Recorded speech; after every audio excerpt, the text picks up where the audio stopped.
वडोदरा की मध्यस्थ जेल के 14 जितने कैदी इस साल बोर्ड के इम्तिहान देने वाले हैं। दरअसल 26 फरवरी से गुजरात में बोर्ड के इम्तिहानों की शुरुआत होने जा रही है। तब वडोदरा से ये खबर सामने आई है, जहां पर मध्यस्थ जेल में सजा काट रहे कैदी अब शिक्षा के मार्ग पर आगे बढ़ रहे हैं। बोर्ड परीक्षाएं तो ये कैदी है वो देने वाले हैं। 14 जितने कैदी हैं जो बोर्ड के इम्तिहान देने वाले हैं। तब आपको बता दें कि बोर्ड इम्तिहानों को लेकर जेल प्रशासन की ओर से विशेष तैयारियां करवाई जा रही है। दरअसल कैदियों के लिए मध्यस्थ जेल के परिसर में ही आदर्श बैठक व्यवस्था खड़ी करवाई गई है। साथ ही गर्मियों के मौसम को ध्यान में रखते हुए इस तरीके से भी बंदोबस्त करवाए जा रहे हैं।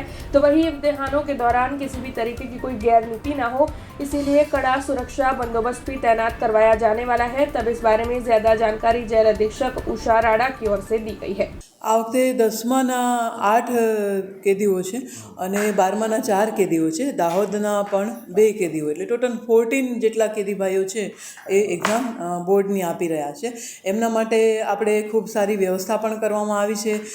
જે રીતના એની બેઠક વ્યવસ્થા, અત્યારે ઉનાળાનો માહોલ છે તો પાણીની વ્યવસ્થા, સારા એન્વાયરમેન્ટમાં, સિક્યોર એન્વાયરમેન્ટમાં કોઈ પણ ખલેલ વગર એ લોકો એક્ઝામ આપી શકે એવી વ્યવસ્થા કરવામાં આવી છે. જેલમાં 2 પ્રકારની લાઇબ્રેરી છે. એક ઓડિયો લાઇબ્રેરી છે અને એક જે સામાન્ય આપણી નોર્મલ રૂટીન લાઇબ્રેરી છે એ પણ છે, જ્યાં બેસીને પણ એ લોકો આરામથી વાંચી શકે છે અને કોઈ પણ એમને ડિસ્ટર્બન્સ નથી થતું એ પ્રકારની વ્યવસ્થા કરવામાં આવેલી છે. એમના સુપરવાઇઝર આવતા હોય છે અને પરીક્ષામાં કોઈ ગડબડો ના થાય એની પૂરેપૂરી વોચ રાખતા હોય છે અને શાંત માહોલમાં દર વખતે એમની હાજરીમાં જ આ એક્ઝામ લેવાતી હોય છે.